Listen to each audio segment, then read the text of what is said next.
Okay, today is Experiencer Day, Abductee Day, Contactee Day, whatever word you'd like to use to identify this particular phenomenon.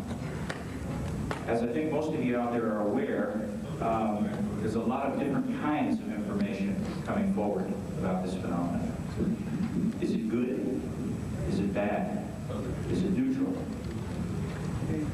Well, we're going to try to get to the bottom of these questions today.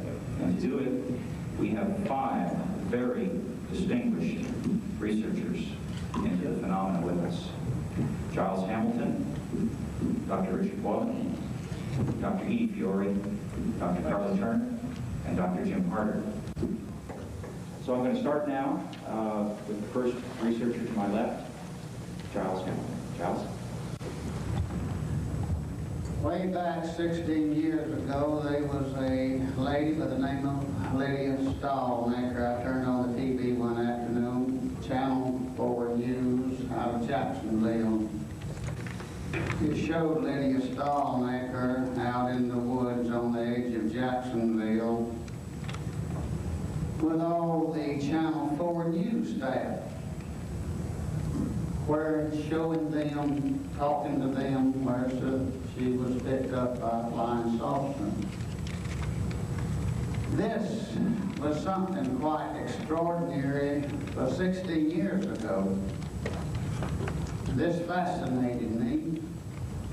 Why? I hadn't been reading on flying saucers and UFOs and whatever.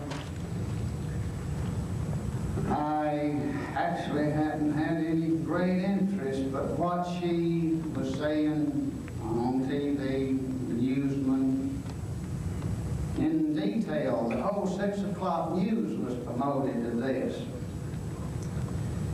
One thing led to another without making a long story out of it. I found a friend of hers, had a phone number, I called her, and after her UFO experiences, Dr. Harder worked with her just prior to me starting to work with her. And she related all these experiences, and I started hypnotizing her after Dr. Harder, and I think this phenomenon existed with her, possibly with Dr. Harder. I haven't talked to him about it, I haven't seen him in 15 years. But this alien being verbalized through her, channeled through her, communicated through her. In fact, she is, I believe, the 2nd chapter in this book. This alien being told me if I would cooperate with them, they would send me all of their, or maybe not all, but some of their contacts. I had problems accepting this, and I didn't know anyone to talk to about it. I called Dr. Harder. I don't know if he remembers this or not. This was approximately 16 years ago. Right shortly, I had a nice little letter from him saying what I encountered was reality, and not let it bother me all that much. So, her statement that they would send me their contacts if I would cooperate with them. I told him I would. It wasn't but 2 days later it started. There was this lady that come to me. I was carrying on as a regular professional hypnotist, doing stress control, weight loss, smoking, and on and on and on. Basically under doctor referral. I was a medical hypnotist. And this lady come to me for me to help her with her nurse's exam, with her retention, recall, and so forth. And I worked with her. She started to leave, and she seen something that said UFOs on it. We got out on the porch, and she says, "Giles, are you interested in UFOs?" I said, "Why, Mary?" She said, "Well, I seen something in there. Why do you ask this?" Says, "There's something I wanted to ask you, and I was afraid you would think I was crazy." I said, "Mary, after what I encountered the other night, which was this situation with Lydia Stallmaker, I think nothing's crazy anymore." I says, "What is it?" She said, "Well, just prior to coming out here." It's the same thing here, too. I had a voice to come out of my head and says, go on, I got to come out. I stood there in the doorway with a cold chill running from my head to the bottom of my feet, because I knew what this was. And I said to myself, oh my God, here it is. I pointed back into my easy chair that where I had just hypnotized her at, and I said, young lady, get back in this chair and let's find out what's going on. She went back, got in the chair, and put her back under hypnosis. One thing led to another, and she started visualizing this alien being and said that he had a ring, a huge ring on his left hand, and she could feel a lot of energy emanating from this ring.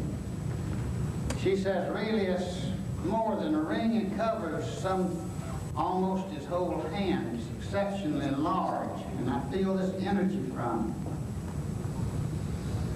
We went on with her visualization.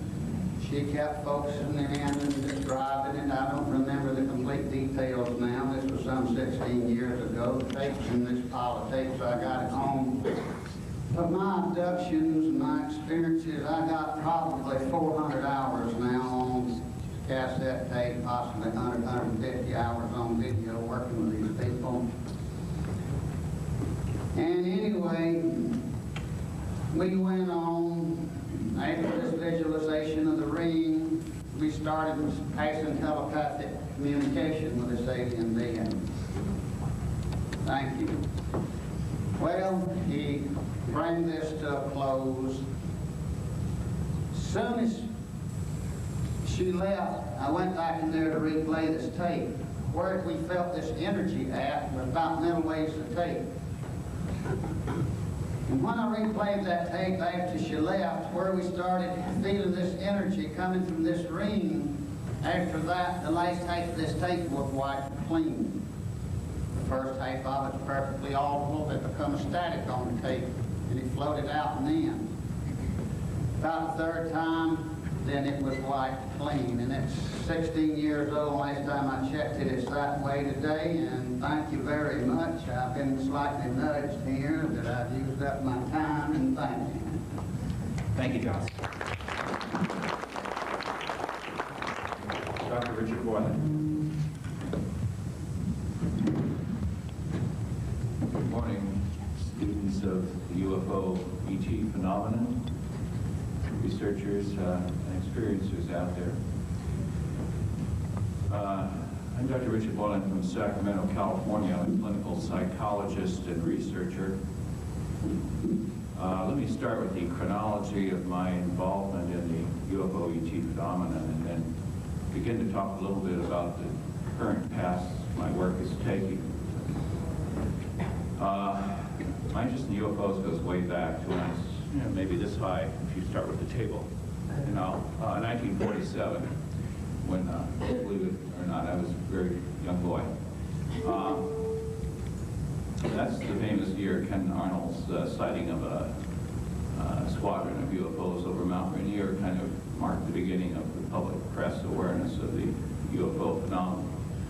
And over the years following, including the famous 1952 flap of UFO squadrons over the U.S. Capitol, night after night, they couldn't cover up.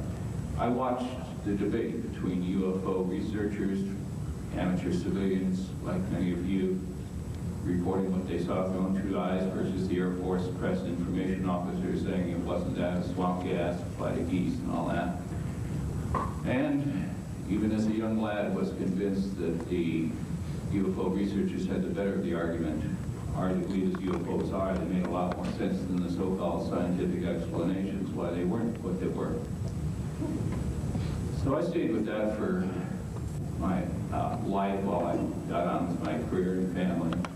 In 1977, I saw a UFO personally in the hills of Marin County above San Francisco, and that moved from an interesting phenomenon to a personal experience.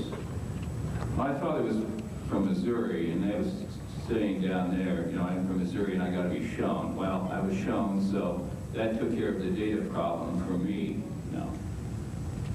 Then things kind of leveled off at that level for a while. And then I watched the phenomenon move from UFO hardware to extraterrestrial contact. And at first I didn't know what to make of that. I thought some of the early contact stuff didn't sound too well grounded, and some possibly so. So I kind of held back. And then I saw some professional folks get into the field and take a chance. Dr. Leo Sprinkle of Laramie, Wyoming, counseling psychologist and professor, started publishing his works. I figured, well, there must be something here. Then in 1989, and I'm in private practice doing counseling all day long for a living. I took a couple of days off to be here. People started popping up in my caseload who came in for entirely different reasons, you know, the usual family crisis or depression or whatever. And as we dug back into the earlier part of their life, in a few cases we ran across extraterrestrial encounter, sometimes fairly buried and sometimes remembered but shamefully hushed up. Many people are afraid when they were to tell a story to a psychologist or psychiatrist, they'd be, you know, fitted for a heavily starched white shirt pretty quickly.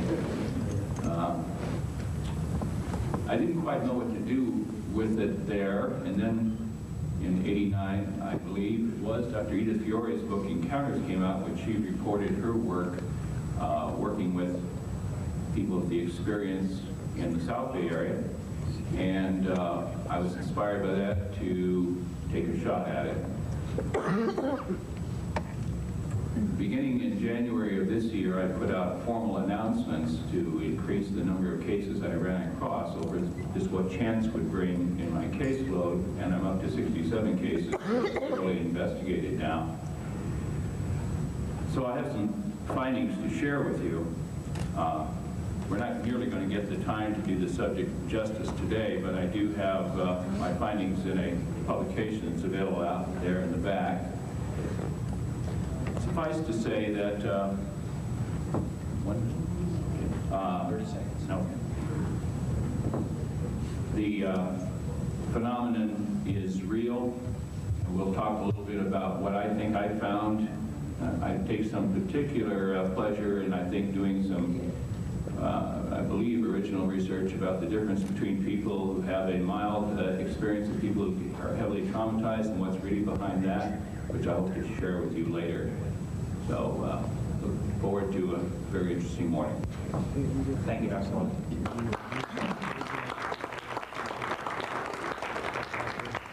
Dr.Edith Fiore. I'd like to thank you, Bob, for inviting me here. I really consider it a privilege, and it's been a pleasure, and I want to thank you all for being here in the audience. I never know what's going to happen when I come to a UFO symposium. In the last one, I met my soulmate, and we're engaged to be married, Richard Andrews, and that was in May. So that's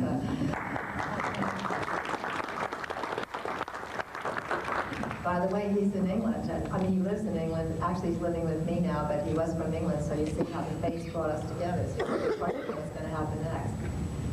Back in 1950, a dear friend of the family, a playwright, actually a screenwriter who wrote the beautiful movie The Red Shoes, handed me the book Flying Saucers Are Real by retired Colonel Major Donald Keogh. Hopefully you've read it. And I'd never even heard of flying saucers, and I gobbled up that book, and I was a complete and total believer. There was absolutely not the slightest doubt or shred of hesitancy in my mind. And I've never deviated from that position, even though I have some doubts about some other Fringe areas, but there's just never been the slightest doubt in my mind. And later, in working with James Harder, I found out why there wasn't a doubt in my mind. But at any rate, that was long before I had started my formal training to become a psychologist. And I am a clinical psychologist, also in private practice in Saratoga, California, just south of San Francisco. And I began using hypnosis in 1973 and was using regressive hypnosis by 1974. And since then, which is almost not quite 20 years, I would say I should have kept a tally, and I can't, but it's too late now. But I would estimate that I've worked with about 400 people, patients who didn't come for that particular reason, but came with various complaints. And in getting to the source of the problem, we uncovered the fact that they had had CE4s, close encounters of the fourth kind, which are abductions by extraterrestrials or contacts or experiences, whatever you want to call them, but in other words, some personal contact with them. It has been extremely illuminating for me. I never doubted that there were UFOs and obviously very intelligent and advanced beings, advanced in terms of technology, manning these craft. I also heard about these early abduction experiences. I had some doubts about the validity of those.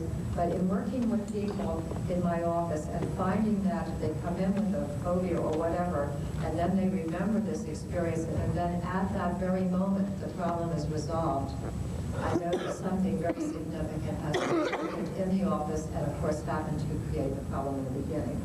So my doubts about that are largely dispelled. Of course, you know, the subconscious mind is very, very creative, but I think that I call it clinical validity has been established. So I'd like to just pass the mic now, if you use that what you call it. Thank you very much. Thank you, Dr. Karla Turner. Good morning, and thank you also for having us here.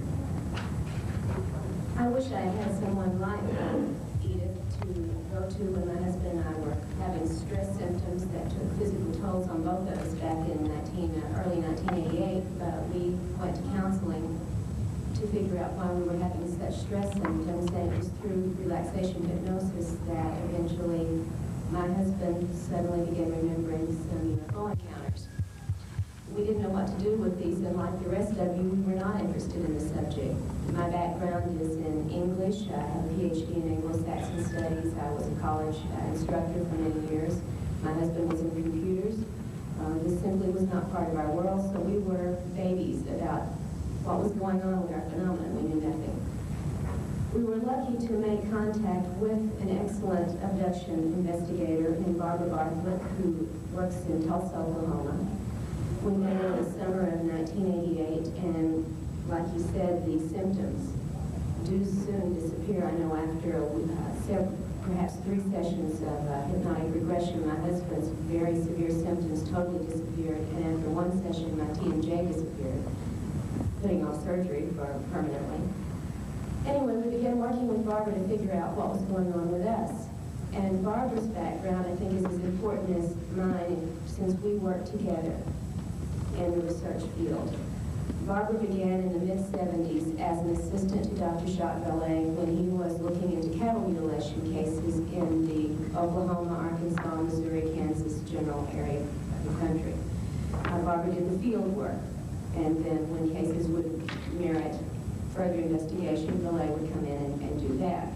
As they were going through these mutilation investigations, abduction reports began to turn up.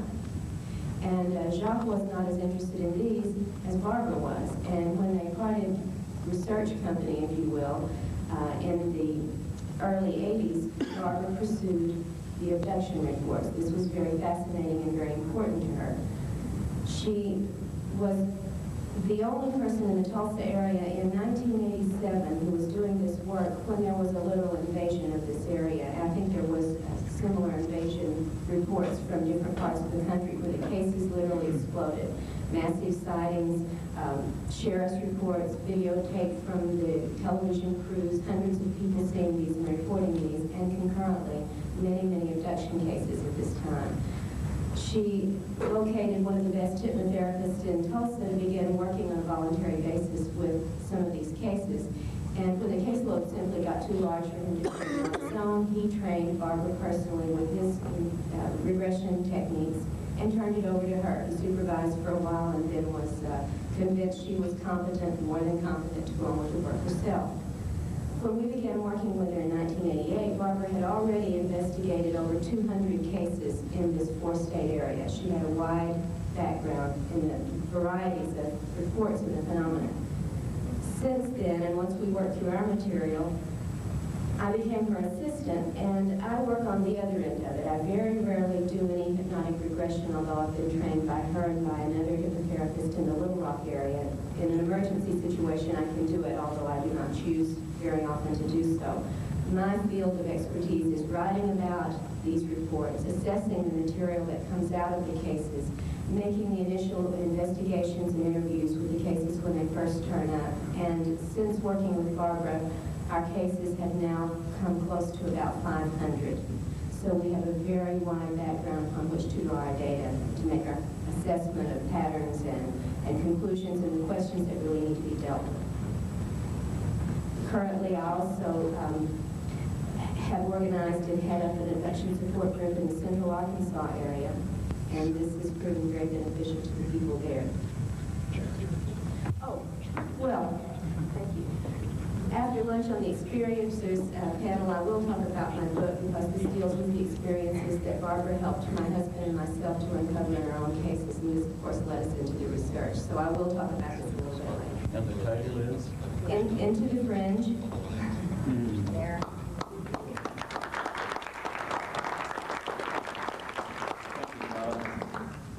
Dr. James Harder. Thank you, Bob. People ask me why I got interested in UFOs, and I must say it goes back to 1956 when I read Roosevelt's book on the report on UFO unidentified flying objects, he called it at that time. And, well, have you ever had any sightings? Well, I've seen strange things, but nothing stranger than people have told me about. But nothing that I would really say was an UFO. Except once Betty Hill and I were cruising around New Hampshire, and she was all excited about some lights in the sky over the lake. And she was so excited and convinced that I had to be sort of skeptical in response.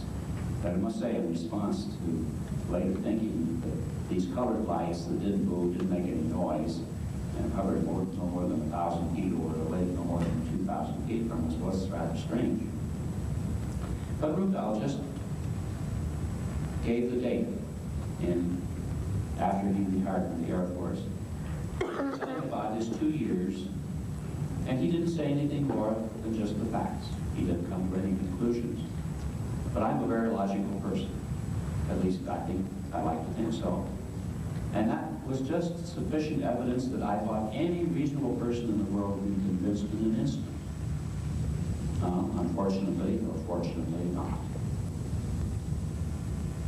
So I became a part of the ACRO organization, fairly soon became the research director, and when the case came up in Northern California, one of our members, Leslie LeBron, noted hypnotist and author, helped in one of our cases. I think that was the first hypnotic regression of a UFO abduction. That was in the early 60s, perhaps even earlier than that, except for the work that was done with Betty Hill in 1961. And so I've been at it more or less ever since, and I've been most recently interested not whether they're true or not. I was convinced of that 25 years ago. But what it doesn't mean, and why are people responding the way they are responding? Particularly, why is there such a negative spin put on it by certain people and in certain books? And who is behind this, and whether it's something that's based in reality, or is it based on some kind of misinformation and perhaps a sample bias? I tend to think it's more that people who are inclined to find bad news will find it. And if they write books about bad news, and they invite people to write in and tell them about their bad news, they're collecting enormous amount of data. With hundreds, perhaps even 1 million people who had some kind of close encounter in the United States alone, of which probably 95% are not remembered either. They have enormous data. You can select out of that anything you want to, sort of like a biblical scholar who wants to prove a point. You can find scripture will support almost anything you want to say. So Rich Boylan and Edie and several of us are trying to see if we can find a broader picture, a statistically significant picture of what encounter will be like. And we find, I find at least, that Only about 1 person in 20 has a bad feeling about what happened to them. In one particular case, I don't know whether we have the slides up, and they're not particularly, we don't have enough, I'll do that later. Don't worry about the slides right now. But of 105 cases that we went through, more or less because these were people who came more or less at random and had in common only their interests and results. About 1/4 had reported a real physical encounter. 29 people. Of the 29, only 1 person reported bad feelings about it. 9 reported, or 10 reported they were scared, certainly at first, but they got over that. So my interest, what I would want to say is, what does it mean and what is its significance for the future of the Earth? I think that's the most important thing we need to address at this moment. Thank you. Okay, now we will come around for the research and conclusions by Giles. Yes, I would like to address this to Dr. Hart. I'm so glad he came out with what he said. 1 out of 10 having a bad consultation about this.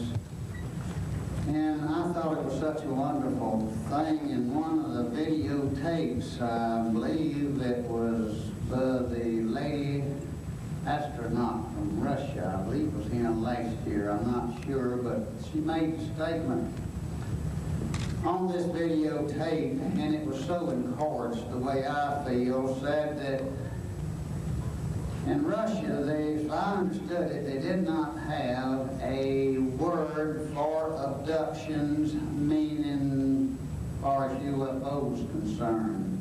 To them in Russia, it was just a beautiful spiritual joyride in space.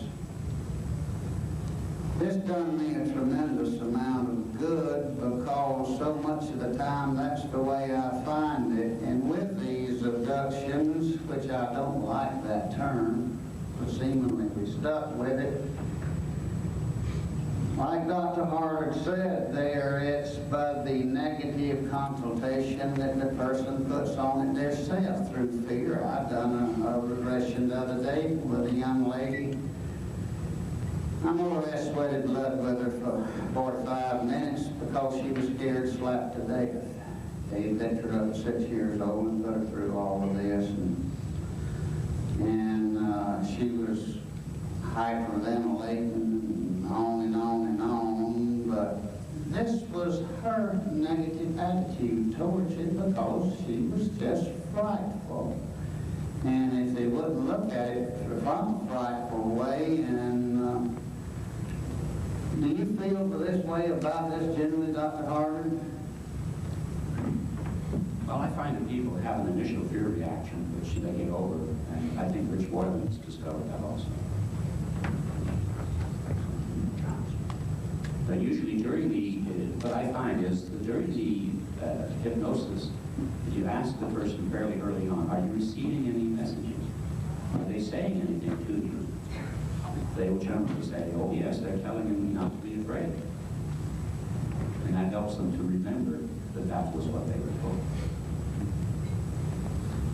Thank you. I understood that, according to our friend here, I had another 20 minutes to talk about this, and this kind of leaves me at all. I'm not prepared for this morning because I don't want to double track on a lot of stuff, because myself and Ricky here, we having a 2-hour demonstration in the tall right on the stage here tomorrow afternoon, or tomorrow morning, 11 o'clock, I believe. It'll be about an hour talk, possibly 30 minutes demonstration, and question and answers, to where we go to attempt to channel an alien being through Ricky right here in the morning at sometime around 11:30, and this has been more of my research than working with the abduction, so to speak. It starts out with an abduction, what I do so much of the time, but then it goes beyond this, and all of these abductions we all hear so much about, the Greys, I've only really encountered the grays to any large extent the last year. The first 13 or 14 years of my work, I was contacting, the ones I was contacting was out of this solar system, out of this galaxy. I want to look at it that they was more advanced than the grays, possibly. They didn't have to go to this extent to go through all these abductions. The ones that my people was in telepathic communication with, as I said, was from beyond this galaxy. They seemed so much farther advanced. If they wanted to find out something about any one of us, they didn't have to go through this abduction. They would just hone in their computer on and get any kind of reading they wanted. Anything pertaining from their past lives on. To any of their background, getting any information whatsoever they wanted on them. They didn't have to go through this abduction. And one thing I found out, there was nothing negative about these people. Very scientifically, they didn't have emotions, good or bad. They had progressed beyond emotions, and again, good and bad. I'm going to speak about the overall findings I found in my research with 67 subjects done in a very scientific study model way. So I feel both strong about what I'm going to share with you, and I think it will stand up to scientific criticism. You may or may not know that there was a conference on the close encounter experience at Massachusetts Institute of Technology, MIT, in June. It was very covered up, not allowed to be reported widely in the press, and the proceedings still have not seen the light of day. I'm going to share with you what I shared there, plus more research. But you had over 150 of some of the best minds in the country, professors, Jim Harder, for example, clinical researchers, myself, and a number of others, and investigators from other disciplines. What's going to come out when those proceedings hit the press is we're going to have a conundrum in this country. Either we've got 150 of the best minds in the country that are clinically crazy, or else UFO and extraterrestrial contact phenomenon is out of the closet and certified by one of the hardest science institutions of higher learning with one of the best reputations in the country. I think the latter is obviously the fact. As to individual cases, 3 of the persons with the extraterrestrial encounter experience are here today that I've worked with, and I will let them speak for themselves rather than speak for them. And I think when you get acquainted with them and what they have to say, you'll draw your own conclusions about the kind of work I do, to the extent that I made any difference in the way they process their experience. I also want to establish my credentials a little beyond the scientific, although I have no particular feeling of a need to apologize there. I'm an experiencer myself. That happened after I had already started my research and been 3 or 4 months into it, when in April I had a close encounter. I don't want to get into that now, that's for another time. The last time I've had a close encounter with an extraterrestrial, not in face, but with a UFO, was last night near Area 51. And if I rolled down the window and reached my arm out the door and driven a little close to the center line, I would have been able to touch it. And they played tag and safety escort with us while we were dealing with a very dangerous crowd near 51. And they even showed us how they do cloaking as cars and then uncloaking again. That may be a topic for later on. But to the research. One of the things I'm going to really put out here is that the definition of a close encounter, the 4th kind that I use, is someone who at least for one of their experiences, had a three-dimensional being, physical body of extraterrestrial source show up close enough to them that they could reach out and touch the person, or vice versa. Okay, that's my definition of a CE4. Now, I'm not putting down subsequent telepathic contact. I know for certainty that occurs, where the extraterrestrial does not bother to show up in person, but maybe, I don't know what the range of telepathy is, but is reasonably close enough to do telepathic communication. That demonstrably exists and is often the method of choice of the higher evolved extraterrestrial races.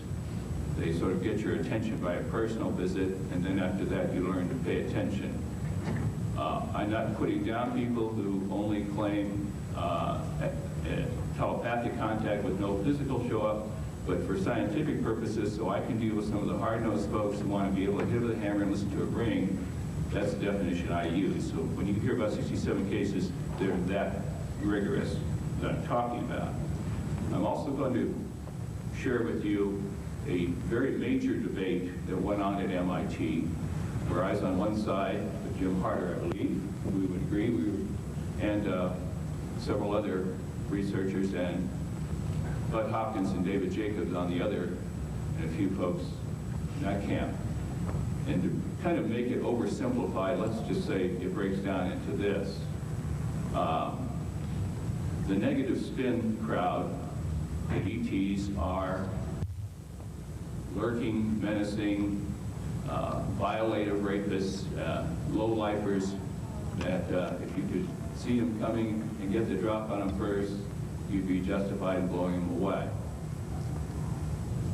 The other approach is to see extraterrestrials as initially scary, perplexing, confusing, and after a person is properly worked with, and I'll talk about that in a moment, a person generally, in my research experience, comes to see the contact as, on the whole, having more good points than scary or disquieting elements, and the net result is the person has felt they've had an uptick in their level of consciousness.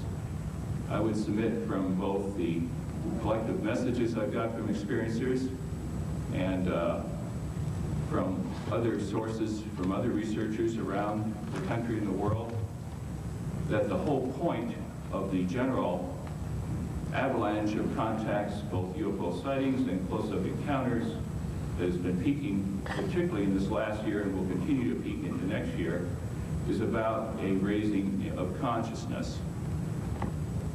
Some of this is on an individual level with a person by mind, or in some cases physical manipulations that apparently have the result of raising a person's consciousness, attuning to telepathy, increased or the beginning of having of psychic gifts, etc., and a broader sense of our citizenship in a galactic community, rather than I live in this country, you live in that country, and we don't think beyond the boundaries of planet Earth.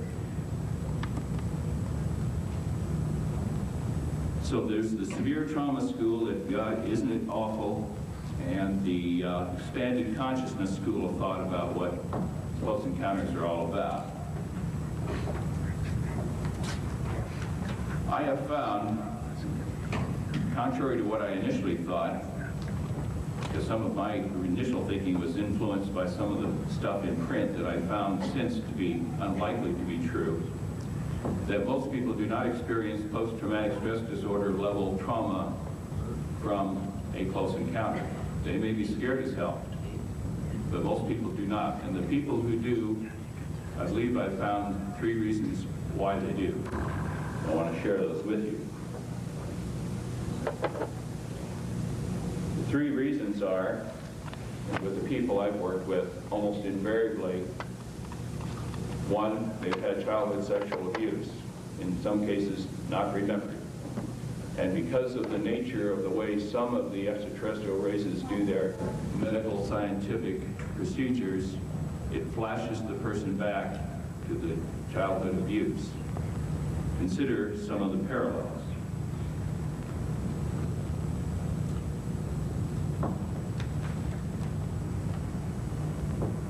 there's the gynecological or urological medical exam involving, in some cases, probing or touching of the genital area. There are involuntary restraints against leaving in some cases. Some of the ETs get too close in your face. There are controlling behaviors by some of the less evolved ones.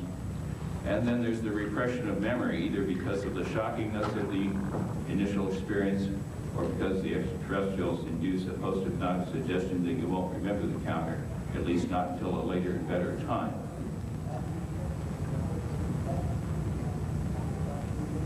The other two reasons why some people seem to have an extraordinarily traumatic response are that they do not get the proper kind of debriefing and follow-up by the investigator.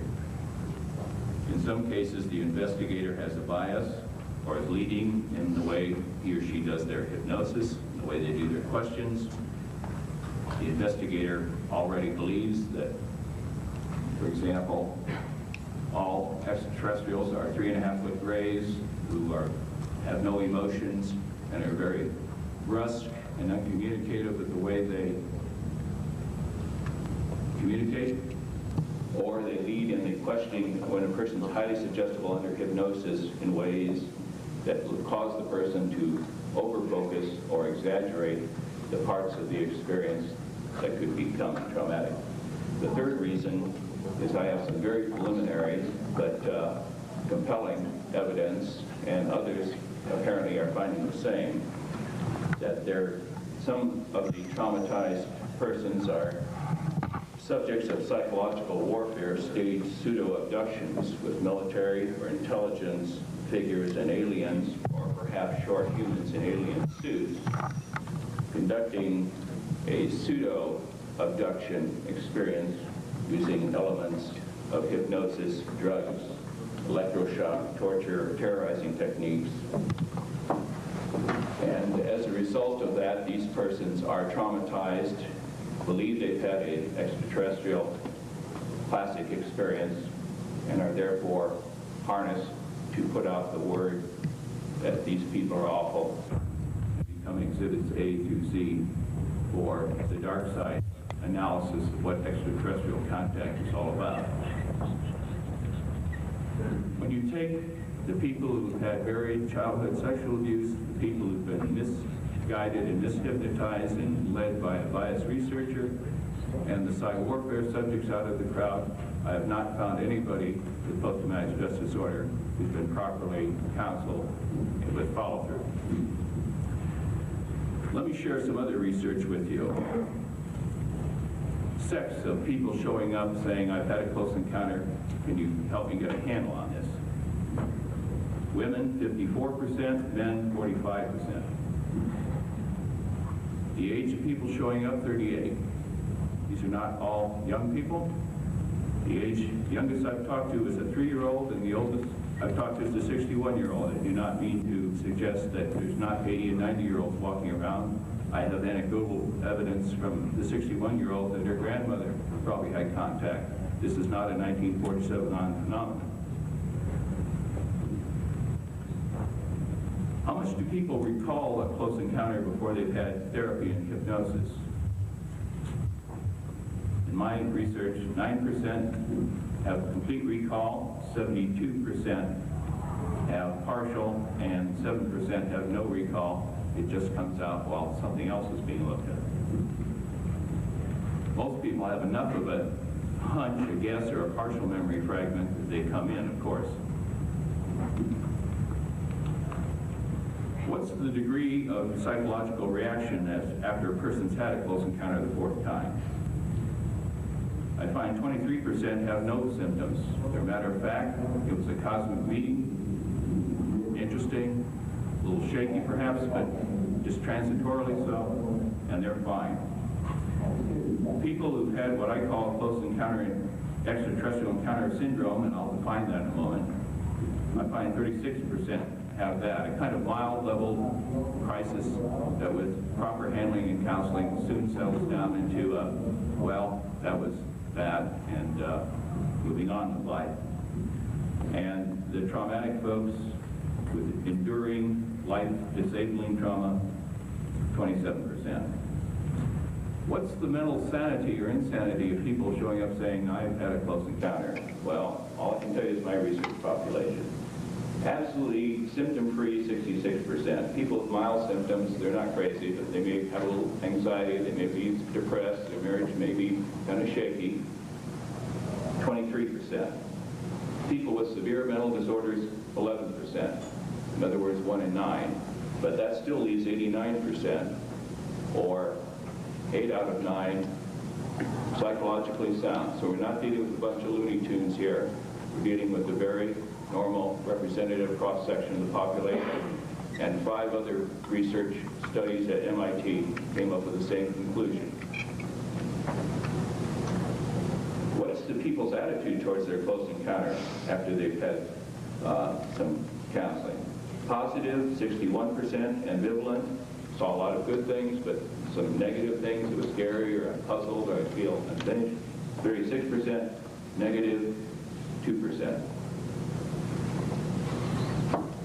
Let me talk a little bit about the vast majority of people's reaction to a close encounter from a psychological point of view. That's my specialty. And I want to pick what I've spent a little time on defining a close encounter syndrome. Kind of mild level of psychological crisis that with proper handling soon settles down. See if any of this fits anybody you know who's had a close encounter. I would say if they've had 3 of the or more of the following 13 symptoms, they probably had a real close encounter. Repeated anxiety or unexplained restlessness. A fearful reaction to pictures or other cues that might remind a person of a close encounter. Classic one is, I didn't like that face on the cover of Communion. Chronic sleep disturbance or nightmares. Obsessional dreams or daytime thinking about UFOs or extraterrestrials or close encounters. Compulsive behavior concerning UFOs, like reading about them all the time. Unexplained moodiness or irritability after what might have been a CE4 situation. Body symptoms or signs of close encounter, scoop marks, laser, straight line cuts, etc. Feelings of social unordinariness, feeling like you suddenly jumped out from the pack of humanity and are in a special category. Intrusive cosmic awareness. People who used to worry about the stock exchange telling, well, now I'm kind of thinking about, gee, there are probably people out there in the whole planet, I got to get a bigger perspective. Sense of receiving telepathic messages or repeated gifted intuitions. A person wakes up one morning and suddenly is interested in physics or figured out the answer to some puzzling scientific thing. Sense of episodic shared mind space with one or more extraterrestrial beings. I'm not talking about the crazies who hear voices. I'm talking about somebody who's normal, but once in a while gets this kind of hunchy, messagey sense inside their head, or sometimes even clearer than that. 12, psychic or ESP ability, either getting it when you didn't have it, or if you had some, a whole lot more. And lastly, an obsessive sense of having a mission derived from the close encounter. And that sense of mission may be clear, it may be vague, or it may be unconscious, but you're kind of restless. There's something I should be doing. And often with hypnosis and counseling, a person comes to clearly relive and re-experience and hear what the extraterrestrials had to say to them and get their particular mission. And people have different missions.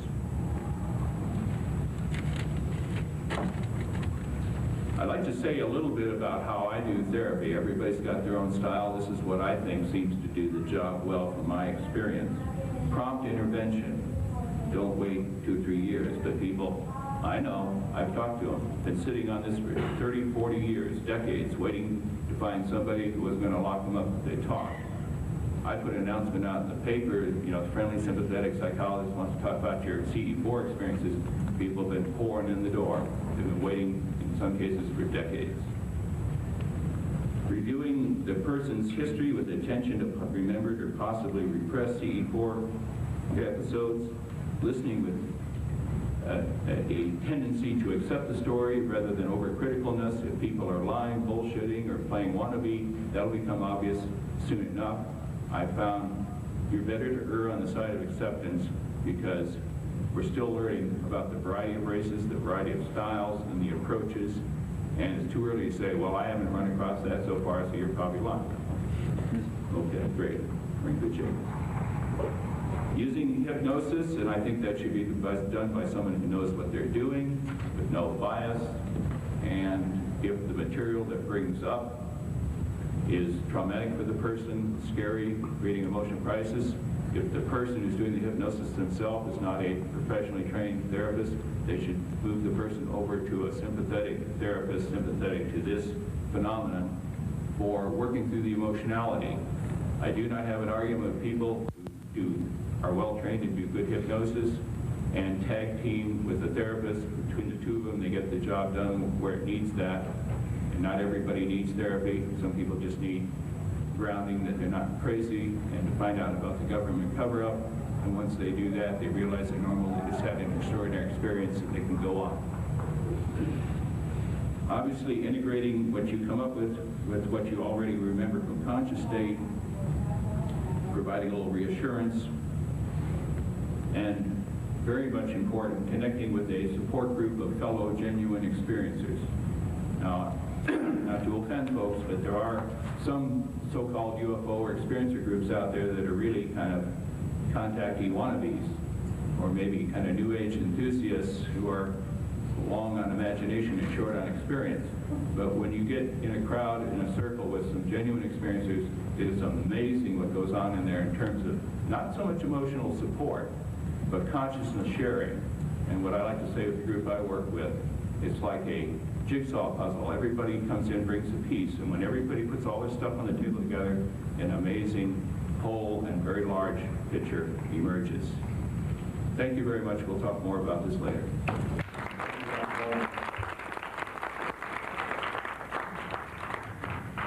Dr.Edith, Fiore. I've noticed that sometimes when I've given this presentation or one that's related to it, that there are reactions that you and the audience might have. So I want to just discuss that before I begin. You may find yourself feeling kind of sick or upset.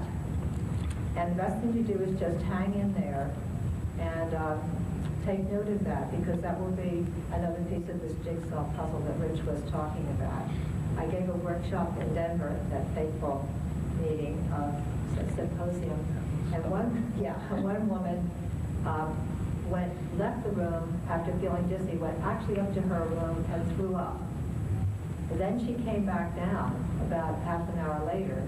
It was a 2-hour workshop, and went back to her room and fainted. And I didn't know what was going on. I just saw her leaving.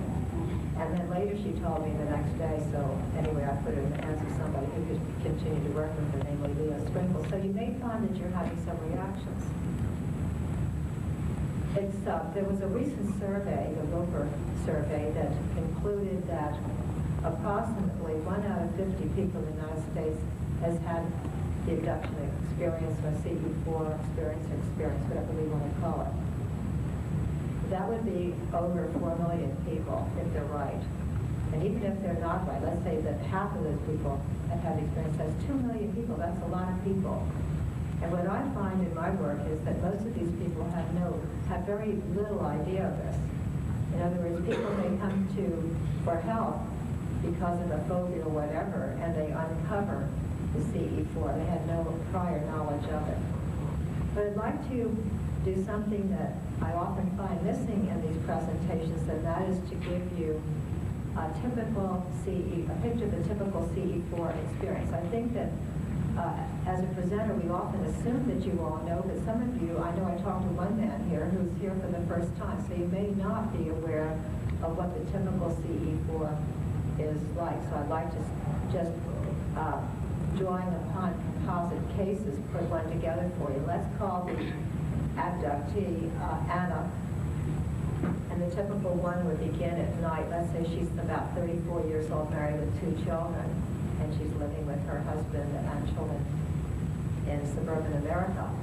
And she would awaken in the middle of the night, maybe early morning, to find 3 or 4 alien beings standing at the foot of her bed, and they would be about between 3.5 to 4 feet tall, with large, oversized heads, sort of wrap-around eyes that look like they're wearing dark glasses, no visible nose, just 2 little holes, no visible ears, but from the side maybe holes, and a little slit for a mouth, a very thin neck, a small body in relationship to the head, kind of frail looking, but actually very strong, with very long arms and long fingers, and generally 3 or 4 fingers rather than a typical 5 fingers. They, by the way, would be hairless. And to begin with, waking up at night, even with somebody you know who you wouldn't expect to be there, is a rather frightening experience. But can you imagine waking up and seeing somebody there, or something there that is beyond what you've ever seen before? That in itself is frightening. Now, I would like to say this, that the reason that this is traumatic, which is sort of silly to say because it's the reason anything is traumatic, is because of the person's reaction to the experience. But I think it would be, and even I would be, after all the work that I've done, if I woke up out of a sound sleep and saw any kind of strange person in my room, let alone strange beings, my momentary reaction would be fear. And that's why we have the reaction of fear. This is a normal reaction. We're given this as part of our defense system, so that Anna feels fear.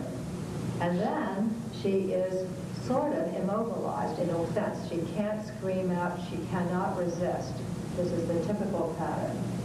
And she is compelled to go with them, or propelled, and maybe even taken physically, one on each side, taken outside to an awaiting craft, which could be a shuttle craft, and she's forced into this. Now, at this point, her fear is mounting to panic. She gets into this craft, and she's taken into a larger craft, a mothership. So she's lifted up and taken into this craft. She's escorted into this circular craft, goes down a circular corridor, and into a central room that's also circular. Now, in this room, there's a table, a metal examining table on a pedestal base. There is a well-lighted room, but the source of the light is not obvious. There are other beings who may not be paying much attention to her. We'll call them grays. These are beings who are 3.5 to 4 feet tall. Usually there is a taller person who kind of seems benevolent, who it may be 6 or 7 feet tall, who is different from the others, who appears always to be the one in charge. Anna is told to disrobe, and she's more or less under their control. At this point, it's hard to resist. I feel that they're using a form of telepathy, so hypnotic suggestions directly to her subconscious mind and conscious mind, but it's because it's telepathic, generally speaking, maybe even combined with the verbal. She is rather powerless to resist, and she's still extremely frightened at this point. She gets onto the table, and a thorough examination, physical examination, is carried out. Now, she is there in her physical body. This is the typical CE4. First of all, every orifice of her body is inspected and looked into. So her eyes are looked into, her nose, her mouth is open, and either stomach fluids, the contents of her stomach are removed with a tube being put down into her stomach. And after that, or a greenish liquid is poured into her stomach, which seems to have a tranquilizing effect.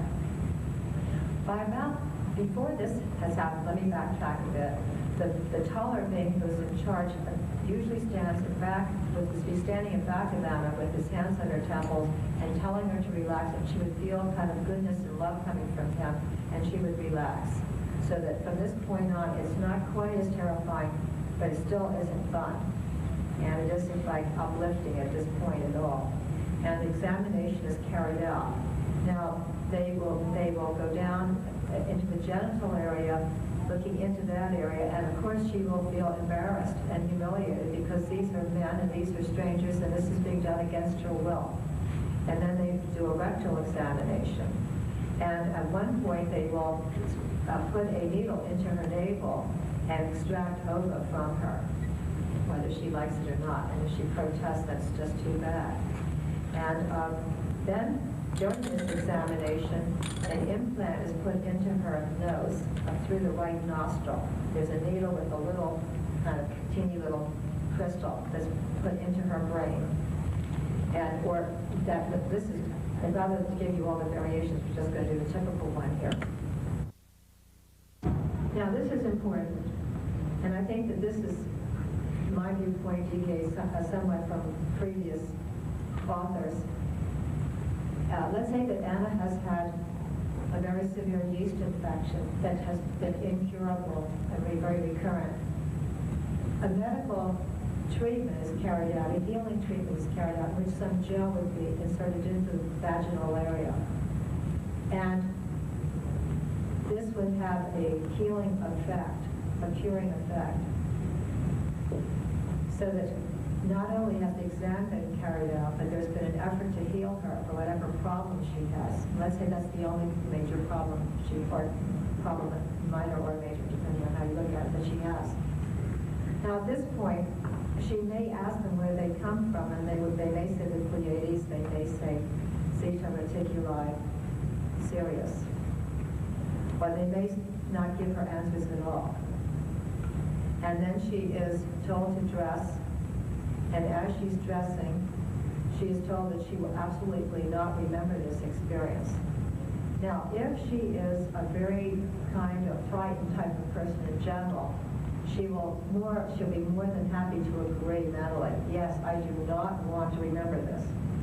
If, on the other hand, she's feisty, let's say that she's feisty, she'll think, I want to remember this. And she may have some anger involved with that, or she may just feel that this is quite an extraordinary experience, but she decides to remember it, even though they've told her she's going to forget.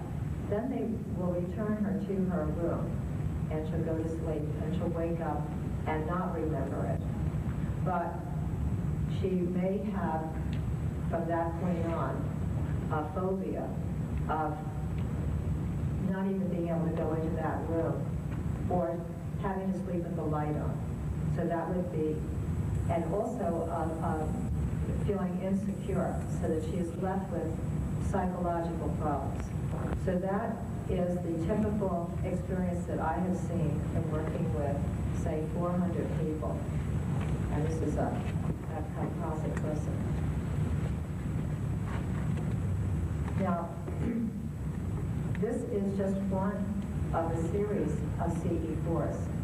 Because if Anna came to see me for help, we would start with that one because she would have a phobia, which would be bringing her into my office. But we would find that she had had these experiences ever since childhood. We have a defense mechanism. We have lots of defense mechanisms that we employ to keep us stable. And one of them is called repression. And that is a type of forgetting that is not a childhood forgetting, but it's a squishing down and blocking out of our memory, creating an amnesia or partial amnesia for experiences. And because of that, these events are not remembered. But there are ways that we can figure out whether we've had the experience or not. And as a clinician, these are the things that I look for.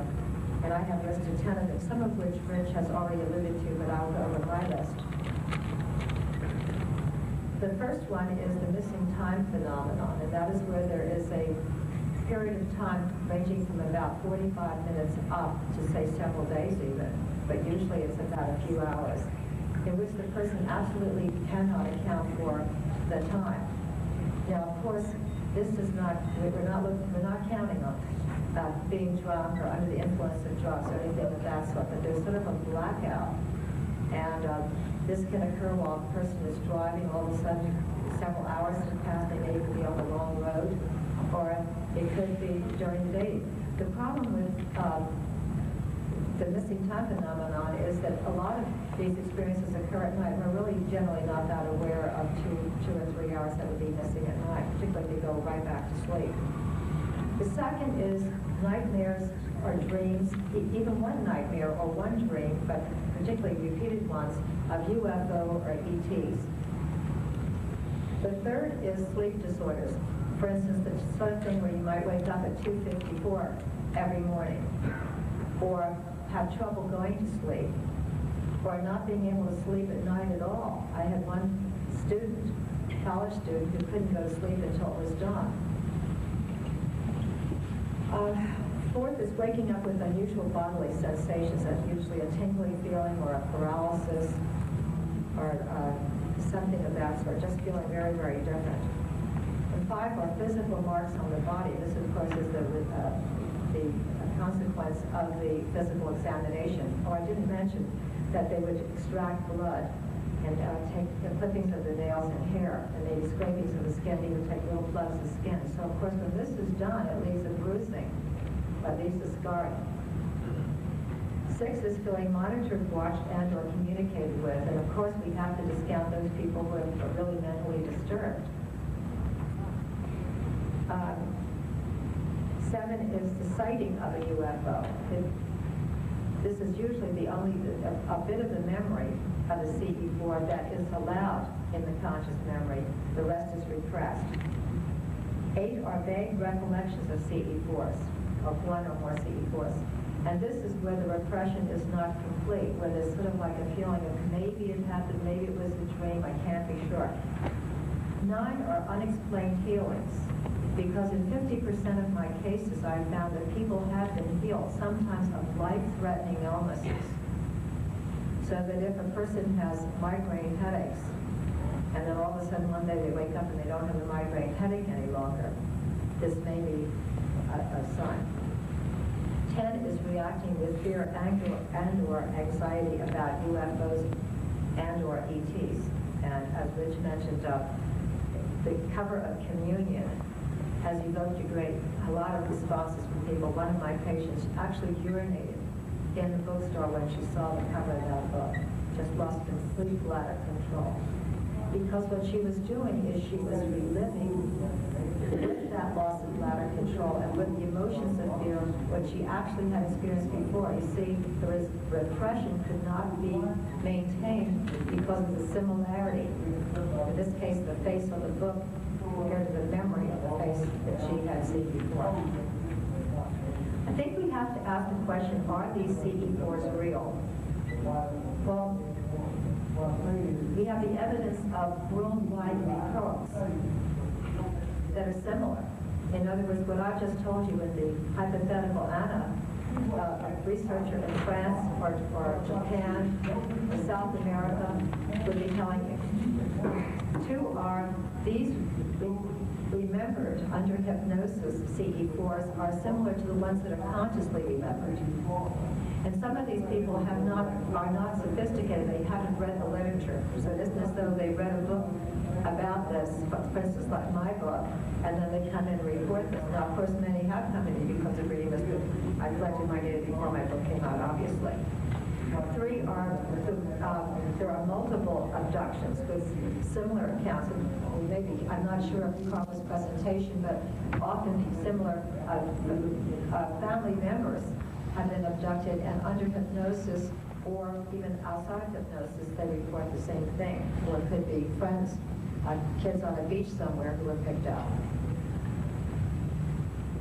4, we have the marks on the body are similar to other abductees.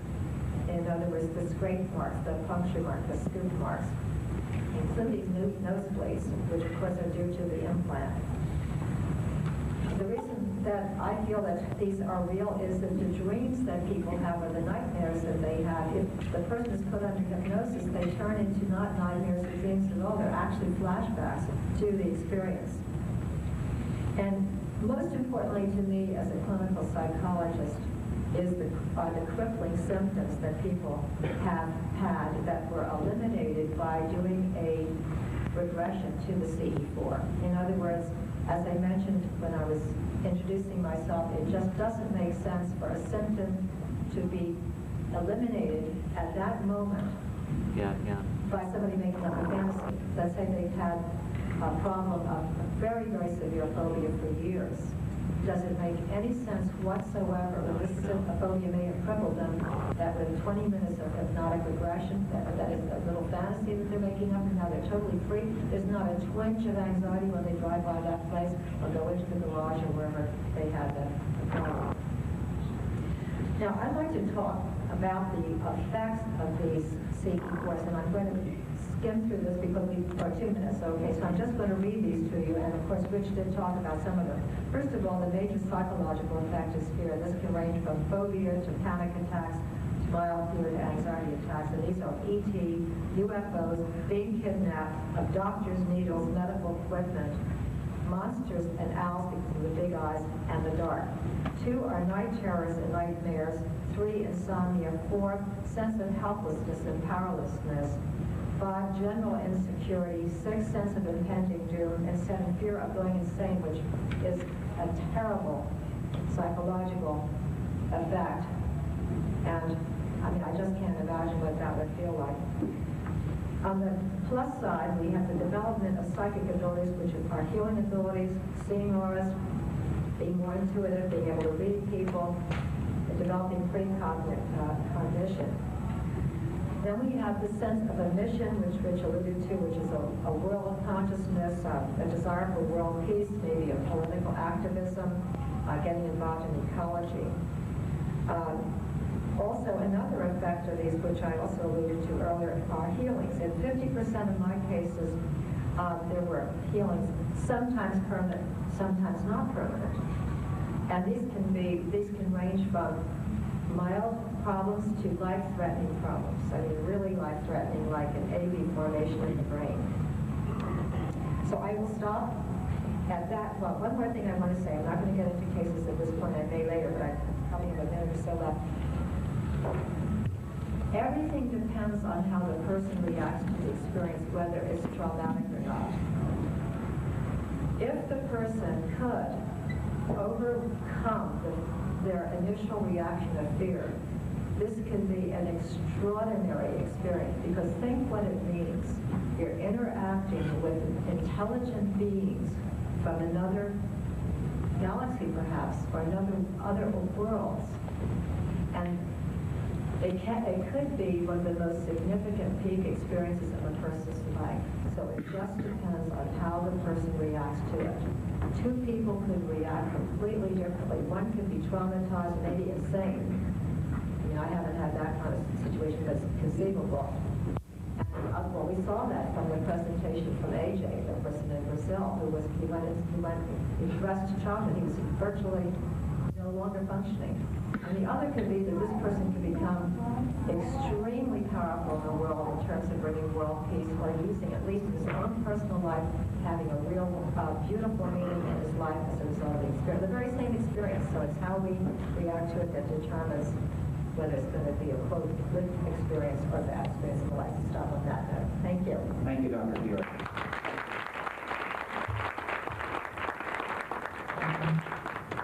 Dr. Karla Turner.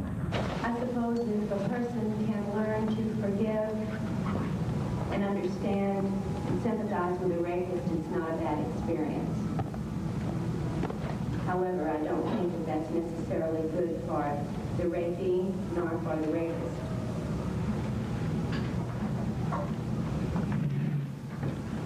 All right, I'm going to give you some of my conclusions and some questions that I have about the research phenomenon and the research findings and reporting so far.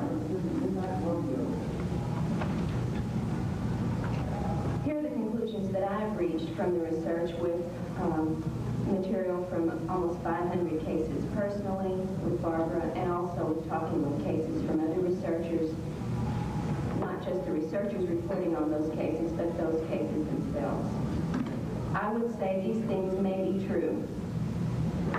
Aliens know our psychology and our physiology very well.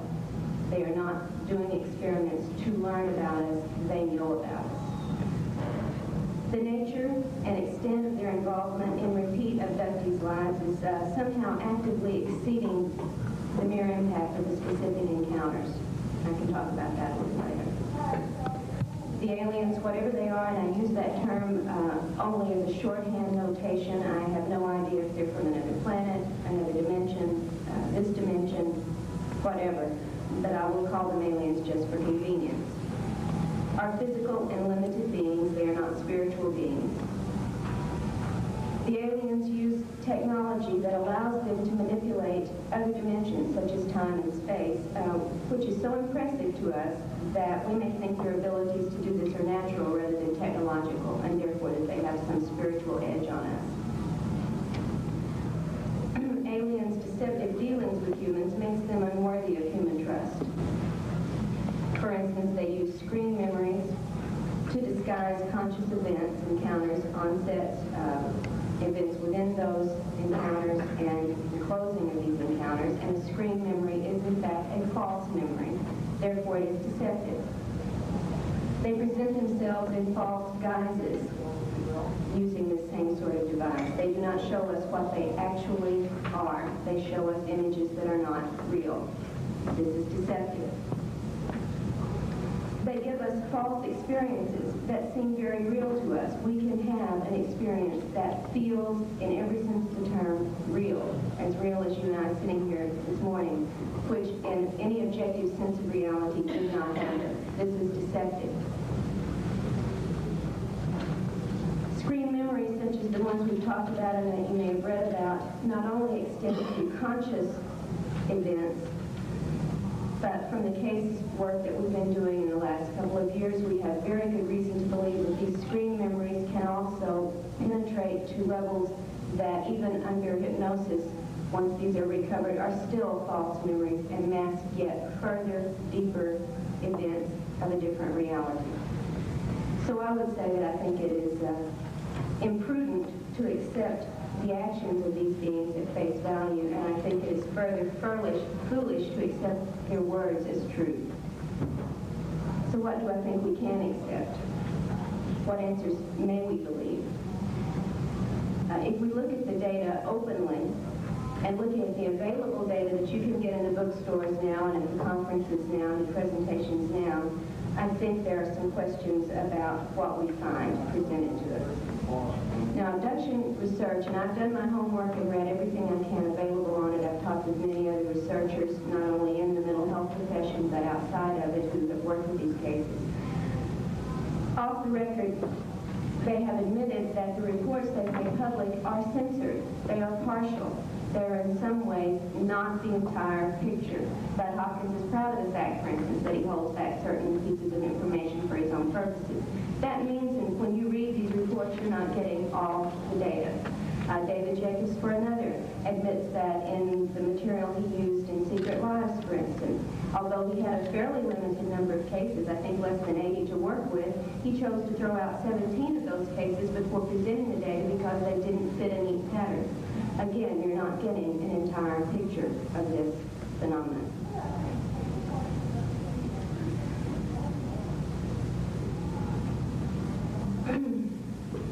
So therefore, you're getting censored, partial, and therefore misleading reports on what's going on. And yes, there are typical abduction experiences. But for many, many people, what is seen as the typical abduction experience doesn't even come close to covering the variety of bizarre encounter events that they go through. They read these typical reports and say, well then, what was it that happened with me? If this is what really goes on with the aliens, I must be crazy, or I must be in some way out of the loop, and why are these things happening that I'm never reading about or hearing about? There is, in the hundreds of cases, not only that we've dealt with, but that others have reported on privately, although perhaps not publicly, a definite sexual aspect to the encounters. Not just reproductive, but sexual. Oral sex with a 5-year-old is not reproductive, nor is it some sort of physical, scientific, observable examination. This is just one example, we have many. There are a wide variety of physical marks left on the bodies of abductees, and not just the scoop marks and the straight line cuts. It's very hard to find in the reported data these varieties of marks being made available. So you may have marks that don't fit what you've been told is typical or what is officially accepted. There are many, many triangular marks, sometimes circles, discolored skin making triangular circular areas, puncture marks that make triangular areas. There are claw marks in wide swaths. I brought a few of those with me if you're interested in looking later, that are not recorded in most of the data.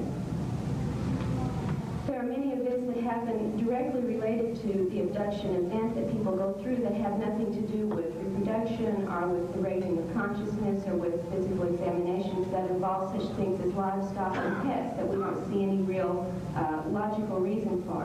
Pets who are locked in one area, for instance, when an abduction occurs, are found in a different area with the lock still intact. Horses have been moved as far as 2 miles away out of a locked corral and into another person's corral at the time the owners of the horses were undergoing an abduction. We don't know what these things mean, but if they are part of the phenomenon, you don't get these reports when you're getting the partial reports presented to the public. If we don't understand the peripheral or the nonsensical data, then we don't get a clear theory. We can't get a theory that's going to be acceptable or believable. We have to account for every bit of the data. Physical and emotional pain is somehow harvested by these beings also. It may be a byproduct in some person's mind that they're doing an examination that's ultimately for our benefit, and it just happens to cause pain, but they somehow take this pain or harvest this pain physically and mentally from the person that they are abducting. And sometimes they even induce a fictional experience, something that's not happening in objective reality but seems real, in order to generate extreme fear or extreme anger. And then this seems to be, again, harvested. We don't know what they're doing with this energy.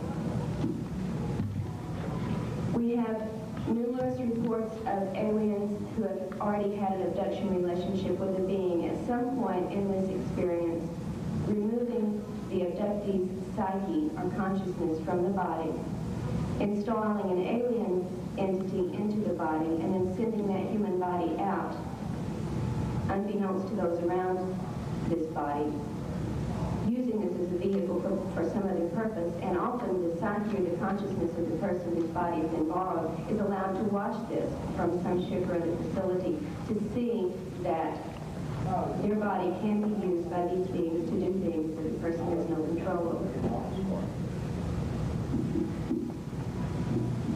Sometimes aliens threaten and demean abductees. I remember in September at a closed abduction support group that John Carpenter and Bud Hopkins and Linda Howe and several others had at the Missouri conference after this conference was over. There were about 30 abductees there. And when it came time for one particular person to speak, she introduced herself and said she wanted to apologize in advance to us for what she was going to be forced to have to do, that the ETs had not asked for her cooperation. They had insisted she would cooperate, and if she didn't, it would cost her her 10-year-old child's life. This is not an isolated case. In our own research, we have cases exactly like this, where parents are threatened that they must do certain things told to them by the ETs that they would not want to do, or else they will lose their mate or they will lose their child. And aliens start very early on in these repeated abductions to indoctrinate us, if you will, to brainwash us into believing that we belong to them, that we are dependent upon them, that we are indebted or obligated to them. Something along the lines of the Stockholm Syndrome of hostage taking and of kidnapped victims. They tell children very early, we are your real parents, not those people there in the bedroom in that house we just took you from. We are your real parents. They say that we are, in some ways, their descendants. For instance, I know in 1980 when I had an encounter with 4 beings, they insisted to me that they were my ancestors. And so we are obligated or tied to them early on, as deeply as they can persuade us to be.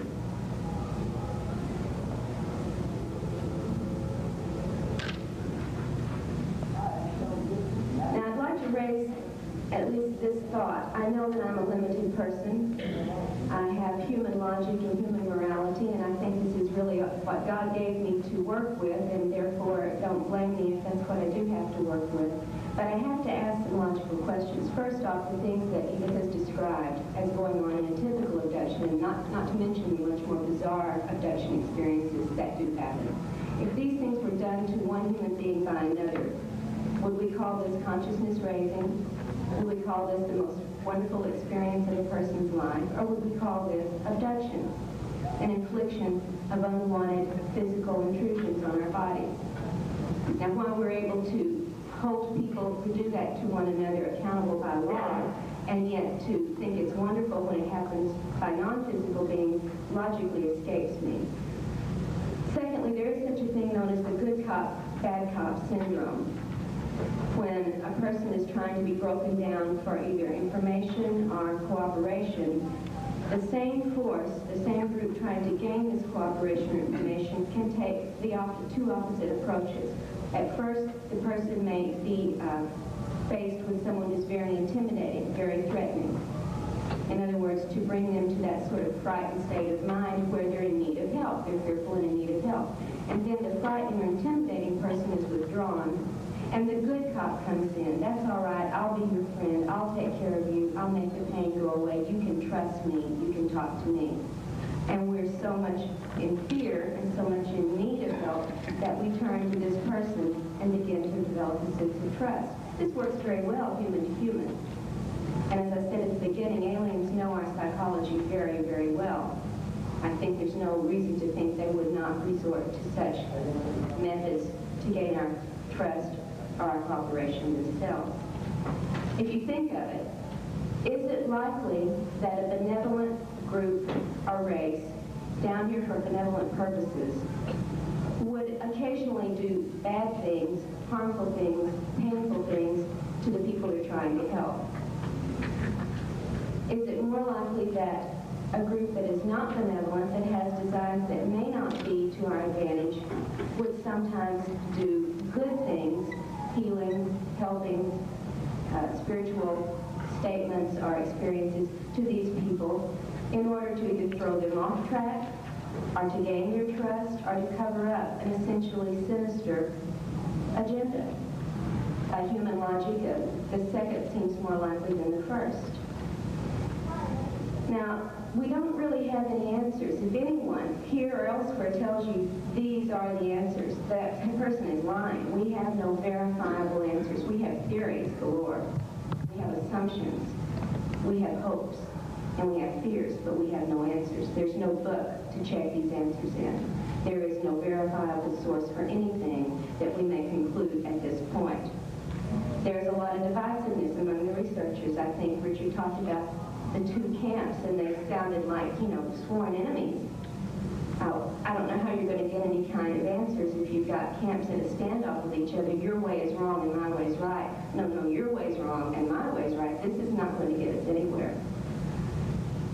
At worst, it divides us and keeps us from putting the material together, and it may even indicate agendas on the part of some researchers that are not simply seeking answers, but are seeking something else. None of the theories that you're going to find out here today, none of the current theories account for all the reported data. They are partial. And everything about this phenomenon eludes scientific methods of proof and verification. So if we depend on a merely scientific approach, we're not going to get anywhere either.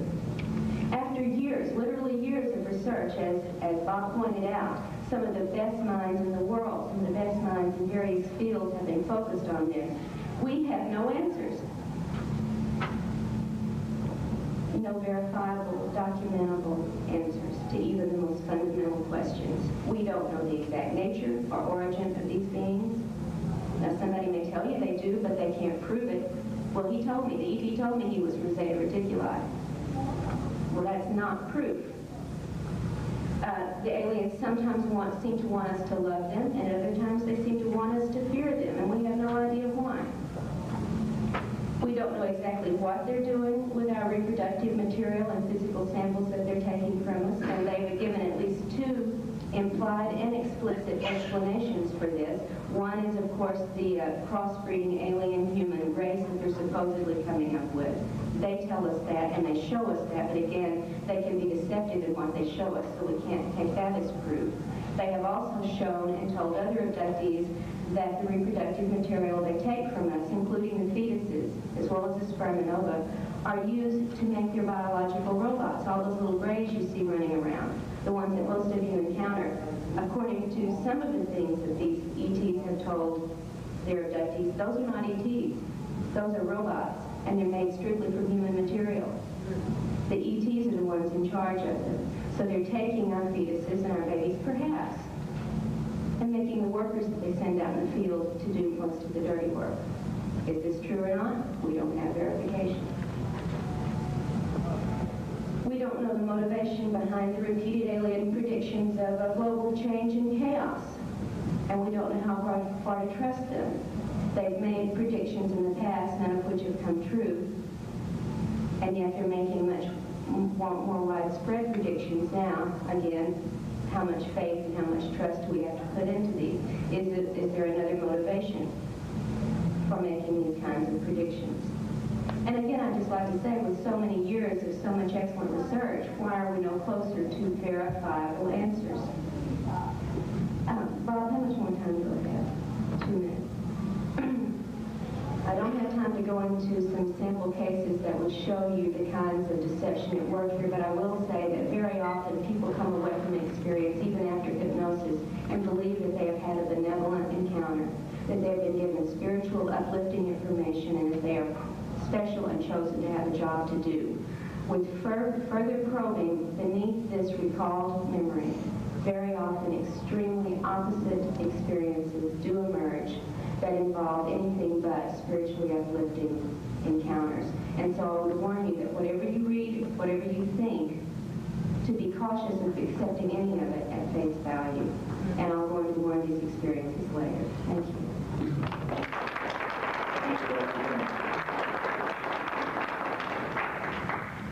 Dr. James Harder. Now, following on what Dr. Turner has just told you, I hope she would be the first to tell you not to believe everything that individuals tell you in the analyses that she herself has made on the basis of her investigations. What I find is that people find the people that they want to find. And sometimes, as Giles Hamilton has said, they send people to him. Now, maybe there's a particular UFO group that are particularly fond of Giles. Maybe there's another ET group that's particularly fond of Dr. Boylan, and he gets them.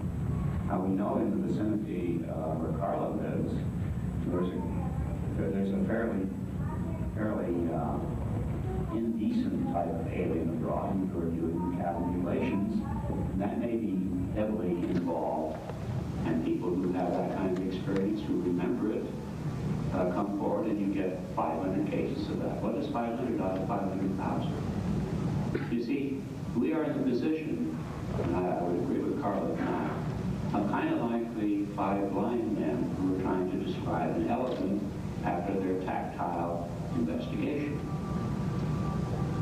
And to do things on the basis of examples, now that's a famous journalistic point of view, that you can prove things by examples. You can certainly illustrate things by examples. I can do that too.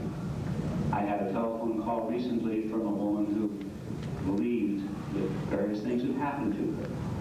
And she wanted to get my help in getting this verified so she could appear on one of the television programs. It turned out that she believed that somebody had come down and taken her baby, her fetus, away from her. And she wanted this to be well known. Well, I said, were you pregnant? Well, of course. I said, had you had any sexual relations in the last year? Well, no. Did you see the fetus? No. Did they tell you they were taking fetus? No. But how did you know they were taking your fetus? Oh, I know it in my heart. Well, what can you say about a person who could be fantasy prone? 5% of the population are fantasy prone. And what percentage of the people who give their eye teeth to be on the Giraldo show? Fairly large percentage, maybe 5%, maybe 2%. But that's a very large. We have millions of people out of which you can select whatever you want to select. Now, following Giles' point of view, he has not seen the grays until just recently, in his experience. It may be that the grays are a reflection of expectations on the part of the people who come to see the investigators. I've not seen very many grays myself. It may be that they're relatively inexperienced. Perhaps they're newcomers. They're not technically advanced. It's taken them this long to get here. After all, they've had 40 years, and it's just now that they're arriving, right? Everybody else got here in 1950. The good guys guys got here in 1950 because they could go a lot faster. They're craft, they're a lot better, they're more highly evolved in many ways. Now, it's hard for people to realize how many different alien groups are out there. There are 57 members of just the Federation, and that's just the good guys. There are about three who are renegades who just belong to the Federation and have been kicked out for bad behavior of the sort that you've probably heard a little bit about. And then there are scores of others that haven't even made it into even being accepted or even considered for being acceptance into the Federation. And some of those are working out for Rich Boylan has been risking his life gathering information. And people who are psychotherapists, they get a certain spin on this because people come to them who are in trouble. I have not any problem with the facts that some of these things do happen, but I do have a problem in thinking that they are typical. I've myself talked with at least 500 people over the last 30 years. And I get a very different picture from what Dr. Turner finds. I don't find, for instance, if somebody tells you or gives you the impression that he's different from what he is. He looks like a blonde Nordic, okay? And then after I look at it, I ask the person a little more carefully to look at what it really was. And it wasn't blonde Nordic at all. Well, that's a bad feeling, you know, that gives you, they are in some way distorting reality. Well, okay, you go to a dentist. He doesn't use Novocaine. He pulls one of your molar teeth without Novocaine, without distorting reality. Now, is he a better dentist than the person who gives you Novocaine first, who distorts your reality relative to pain? I ask you. There are some sorts of things when, if an alien person who looks very strange, perhaps like your mother-in-law, or in some other way threatening, distorts reality to the point where he appears to be less threatening than he would otherwise appear, but perhaps a lot more benevolent than you would believe. Now, most of these extraterrestrials come from civilizations that have been around for a long, long time, sometimes millions of years. And they've evolved relatively high civilizations in which a lot of the things that we take for granted, like violence and crime and many other things, just are no longer known. It's very hard for us to believe that civilizations could exist that are very different from ours and inhabited by people that are very different from us. We tend to project a lot. We tend to project some of our own fears. We tend to expect some of our own expectations. And so I would say that this very extraordinary and puzzling phenomenon that takes people by surprise. I had a person who came back from a visitation. She was in tears. Oh, what's the matter? Well, I asked them how many people that the Earth could sustain, how many people should live on the Earth. And they told me 5 million. Well, she was concerned, of course, about what would happen to the other 99.9%. Not necessarily that 5 million was about the right number of people who live on Earth. Well, what do you think? If there were 5 million people who lived on Earth, we could all live in Tahiti and Malibu, and all of the nice places wouldn't have to live in Bangladesh and in the Siberian steppes, or in Boston for that matter. And so people come back with their own spin, their own personal reaction to these things. She was absolutely devastated by that information. Other people are devastated by the fact that sperm are taken or ovum are taken. I believe that that does happen. Not as often as people think, but it does. And what is being done with this? Well, are they making alien hybrids? That doesn't make any sense. The DNA is probably of a completely different sort. It doesn't fit. It doesn't read scientifically. And it doesn't even read logically. That they would use human sperm and ova to do other peculiar things doesn't doesn't fit scientifically or logically. They have all of the mechanical devices and the psychic devices they need. So you see how much we tend to put our own fears into some of our own reactions.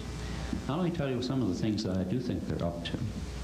If we have the slides there, I would show you slide 12. Is slide 12 available? In the meantime, I'll tell you a little story about some people I met in Alabama, in the Bible Belt.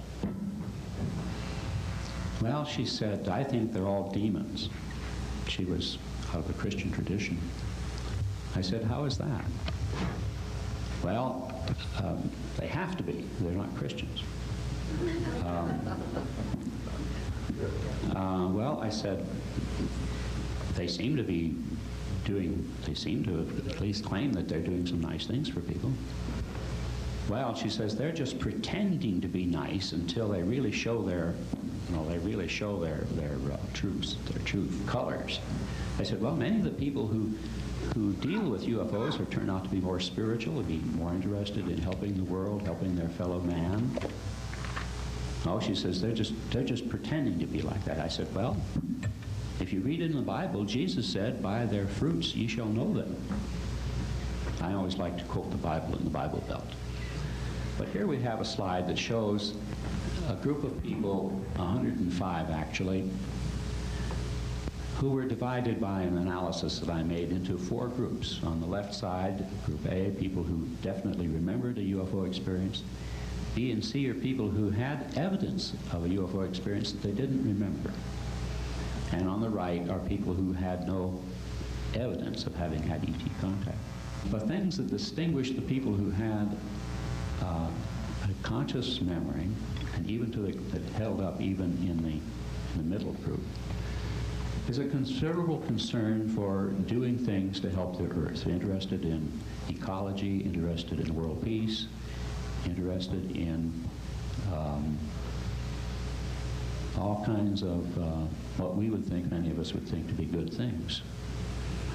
Another interesting thing that falls off rather strongly is psychic ability. Very strong on the left, but very little at the right. These people have been inspired in certain ways. So I say, by their fruits ye shall know them. I don't deny that there are certain people out there that are certainly either not concerned, or they're doing strange things, or they're doing things that are interpreted in certain ways. But I'm looking at the total and larger picture. And the picture I get, even beyond this, is that the ETs are really concerned about the future of the human race and the future of civilization here. They may have 2 reasons. One of them sort of selfish. They don't want to see another group of cowboys out in space with interstellar capability out there attacking and perhaps colonizing other naive planets. On the other hand, they may actually be interested in helping us. Well, that's the picture I get.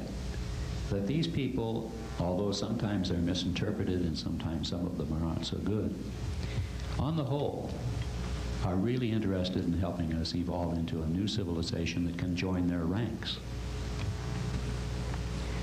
Now, if indeed there are people in our various government agencies who want us, who have a fearful reaction, they have many ways of promoting that idea, and Dr. Boylan has described one of them. I've come across some cases in which some kind of a fake incidents take place, and they're given a very, very bad impression of what ET visitation is like. And I think there is one group that's particularly active in doing this. And I have several people who have had experiences with them. And they seem to have one of their most important factor, one of the most important jobs is to give a bad impression of all of the other ETs. And by promoting this sort of thing, to give a bad impression of the whole idea of ET contact. Well, we may have a choice. We have some people, some extraterrestrial people out there that are really able and I believe willing to help us. But we have a lot of denial to get over. One of the denials is that we can continue forever on a path of doubling our population every 15 in some countries to 80 years in other countries, maybe 30 years on average. You take a piece of paper, you fold it once, you fold it twice, everything is easy. Fold it 3 times, fold it 4 times. And at some point, any sheet of paper you have, you cannot fold it again. We are at that point in our population on Earth. We're not going to be able to fold the paper one more time. That's a very serious problem. We're seeing parts of it in Somalia right now. This is something that they are concerned about, and we should be also. There are all kinds of areas in which there are dreadful weapons being developed. And we need to take those under control and create a better civilization here on Earth. We need to take crime under control. And they certainly would be people who first to agree to that. One of my conversations with one of the ETs, and I have lots of those just like Giles does, said, do you have any crime in your society? Oh yes, she said, we had a criminal once. 5,000 years ago, we learned about him in school. Giles and other people have reflected on the fact that they don't seem to have emotions. Well, they do. Some of them don't. Many of them do. Some of them have emotions to the point where they get very peeved at me. And some of them show such a fantastic and marvelous love that they can even love me, right? That's like, that seems incredible to some people. So here you have this vast group, very large group of people, most of whom have been around for a long, long time, most of whom have done all of their physical exams long ago. There are a few remnants, like the cattle mutilators, who are trying to learn biology from scratch. They're not willing to listen to the others. They got their own ego. They got to do it themselves. And if you mix in and you realize, as a psychologist here too, how many people have fantasies and how people have fears, how many people have memories of childhood abuse. You know, there's an absolute explanation just right in our own human psyche for many of the things, the bad things that you've heard about. But let's get beyond that. Let's see what we can learn from other civilizations. They have existed for 100,000 or a million years, or even 2,000 or 1,000 or 50,000 years. They have had to learn how to live at some kind of peace with their environment. They've had to learn how to get along with each other so they don't have interminable wars. They've learned a lot of things that we need to learn.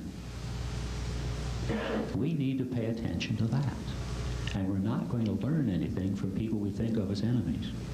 Some of them are enemies, right? But the vast majority, in my experience, are really trying to help.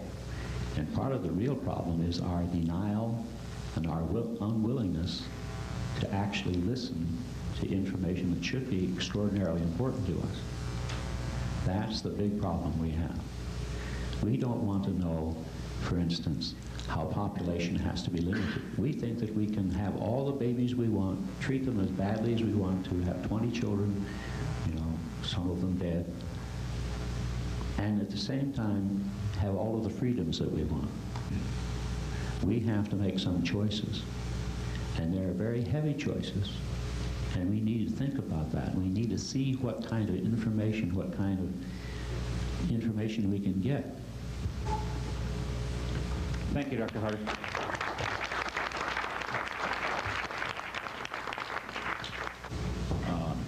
I guess I'll do this question to Dr. Turner. I'd like you to go a little bit more into the basis for screen memories representing deception. What is it about that statement you don't understand? It's not what I don't understand.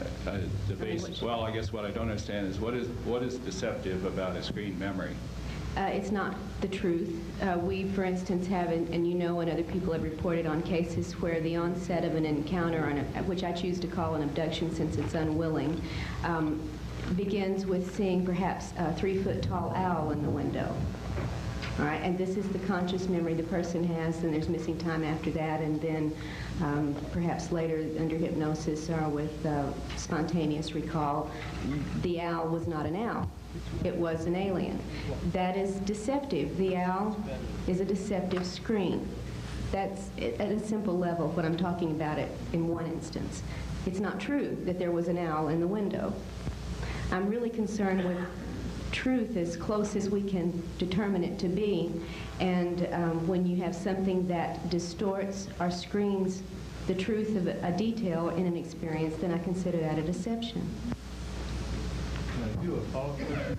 Oh, yes, certainly. A counter question is appropriate, of course. Yeah. Following this a little bit, let me share an experience last night and see how well it fits the definition. When one of the experiences and I were doing a reconnaissance of Area 51, we had occasion to go past the little alien at Rachel. And I thought it was going to be well lit and would be easy to spot in the dark desert, but that did not turn out to be the case. The proprietress had turned off the light, and I was going by it at about, well, let's say, slightly over 55 miles an hour. That may be close to a deception. At any rate, this enormous white rabbit about the size of a German Shepherd hops across the road, and I braked for it, obviously, not wanting to destroy wildlife or my car.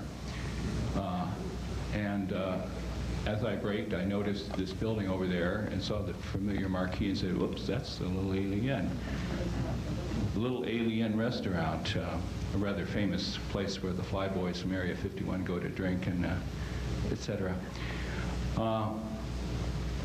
So this rabbit, I have reason to believe from work with others, peeling back screen memories, may have been something other than a rabbit. My eyes were deceived. It looked like a rabbit. I saw no evidence of it, but frankly, I think they've got an excellent sense of humor, and they did me a favor. Otherwise, I would have shot 5 miles over, been up to Hancock Summit, say, shoot, we missed that. It's getting late. I don't want to turn back. We would have missed Little Alien. So, well, can I give a more in-depth answer then, for instance, about a different kind of screen memory that may seem deceptive but harmless?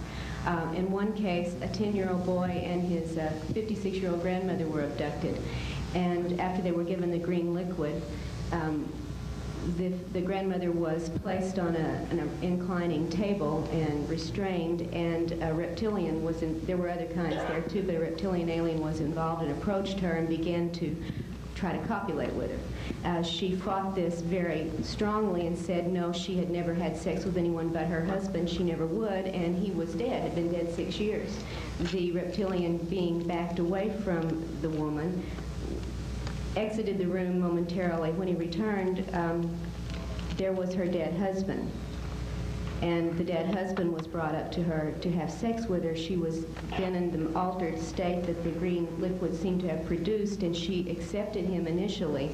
Before logic fought back through this altered state she was put into, until she could realize it could not be her husband because he had indeed been dead for 6 years.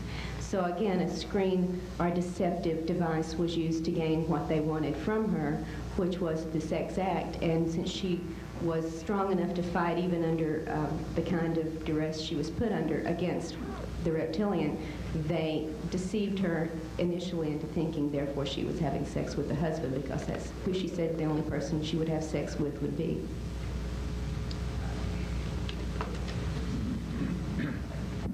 Dr. Fiore. Question? Well, we can ask questions of the different panel members? Yes. Or just yes. one question? You may ask a question of anyone that you wish, or if you feel that you want to make a comment on the original question, you may. Okay. I wanted to ask Dr. Turner if any of the people had, whether you construed it as screen memories or not, did they ever report a pleasant experience? or a good experience, or anything that would be what we could consider uplifting? Yes, many people have reports of what they consider positive or uplifting, or at least non-intrusive or non-painful experiences. Some of them seem very objective, simply an examination that's not painful, and then they're let go. Others have experiences like one woman who was brought before an auditorium full of aliens and was brought to a podium where a book of some sort was placed on the podium, and she was told to read from this book to the audience, and she looked down at these blue figures that she couldn't read, and then was told if she would put her hand on each figure, she would be able to get a message from it. And as she did this, she got spiritually uplifting or morally uplifting information, which she then proceeded to tell the audience, and she thought that was a very wonderful experience. She was in the presence of a tall humanoid figure with dark black hair with a little widow's peak point. He had on a robe and a crown, and she was very awestruck by the majesty of this man they called the Father. And that was under hypnosis, but under deeper hypnosis, since after this was over, she was in a terrified, crying, panicked, abandoned state. The hypnotist took her right back to before she was returned to her car and said, "What has caused your emotions to be this traumatic?" And she recalled something quite different from this spiritually uplifting event in which she had been suspended naked before this group of beings in a light bar of some sort, and was probed and prodded and used as some sort of biological example, and was praying to Jesus, whom she had great faith in, to make this stop because they were penetrating her. And when she was, "Jesus, make this stop," and of course it didn't stop. So when she was returned to the car, she was having the emotional reaction to her God having abandoned her, to having been raped or having been publicly displayed. And that first memory she had had with the being in the robe and crown and reading the spiritual book really seemed to have been some sort of palliative. Okay, I would like to ask the question again, but in a different way. Have any of your people reported a positive experience that has not proved to be negative? Yes. Okay. I'd like to just comment that in giving this talk to many audiences, people have come up afterward who have said to me, you know, you have emphasized the negative. Of course, I'm a psychologist, so people generally see me for problems. But that I have had experiences with ETs throughout my life, and it's been the most beautiful thing in my life. And I mean, I remember one woman, and she obviously she seemed like an intact person. She was a very creative artist. My next question is for Dr. Harder. You had mentioned... Edith, we'll come around to you for the next one. Oh, one question per panel member. Right. Oh, that's what I was asking. Okay. We'll come back around. Okay. Okay, Karla? Yes, and I think I'd like to ask Dr. Boylan, what trustworthy criteria do you use to determine when a person's hypnotist has been leading or has a bias before they go into it, as opposed to one who has an objective, non-leading approach? How do you judge that? Is it by the results of the person's testimony or by some other form?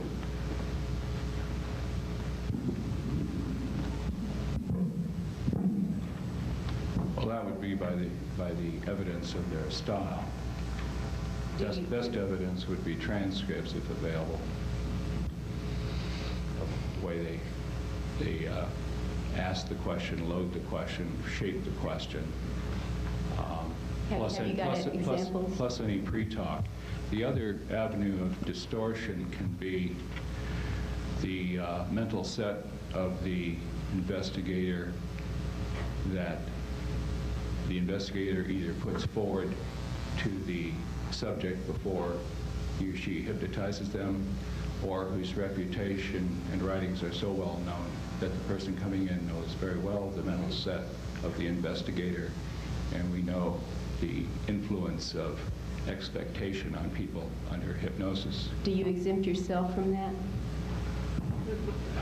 Do I exempt myself from that? Exempt yourself from having a mindset before you go in, or having a known point of view before you deal with a person? Well, I've not been very well known, so I don't have the reputation problem. The